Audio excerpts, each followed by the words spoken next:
Hello everyone, আসসালামু আলাইকুম। দেশ এবং প্রবাস থেকে যারা আমার এই ভিডিওটা দেখছেন সবাইকে একরাশ প্রীতি এবং শুভেচ্ছা জানিয়ে শুরু করছে আজকের প্রতিবেদন। আজকের প্রতিবেদনের মূল টপিক হচ্ছে এটা হচ্ছে আমার পেঁয়াজ।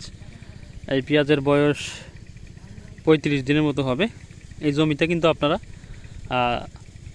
প্রথম টান, দ্বিতীয় টান, তৃতীয় টান কী কী স্প্রে আমি করেছিলাম আপনারা কিন্তু দেখেছেন, আপনাদের কিন্তু আমি দেখাইছিলাম। তাই জমিতে আমি পানি দিছি, 2 দিন হলো আমি পানি দিছি।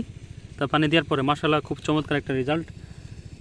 এই জন্য কিন্তু আসছে আপনাদের দেখানোর জন্য। দেখেন এটা, এই পেঁয়াজটা কিন্তু অসাধারণ, একদম কালা মিচমিচ করতেছে, কত সুন্দর, আসলে দেখার মতন অসাধারণ একটা পরিবর্তন এসেছে আমার এই পেঁয়াজের জমিতে। এটা দেখানোর জন্য কিন্তু আমি আসলাম। এটা হচ্ছে লাল3 হাইব্রিড এবং বিপ্লব সুপার, এই সমন্বয় করে এখানে 70% জমিতে কিন্তু আমি পেঁয়াজ রোপণ করেছি। মাশাআল্লাহ আমি কোবানোর 7 থেকে 8 দিন পর পানি দিয়ে দিয়েছি, যাতে করে গাছটা কিন্তু মোটা হয়ে যায়। কারণ আমার গাছের গতি কিন্তু 100 গতি ছিল, অনেক জোর ছিল, যার ফলে আমি পানি দিয়ে দিছি।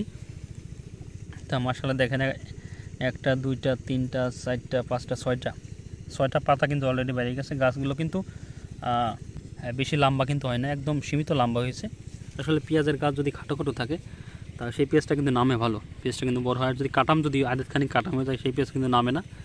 এই জন্য আমার এই পেঁয়াজ কিন্তু কোনো কাটাম হয়নি, এখন পর্যন্ত খুব চমৎকার আছে। হ্যাঁ, দেখার মতো পেঁয়াজ আছে, এটা আছে হালি পেঁয়াজ। এই জন্য কিন্তু আমি আসলাম।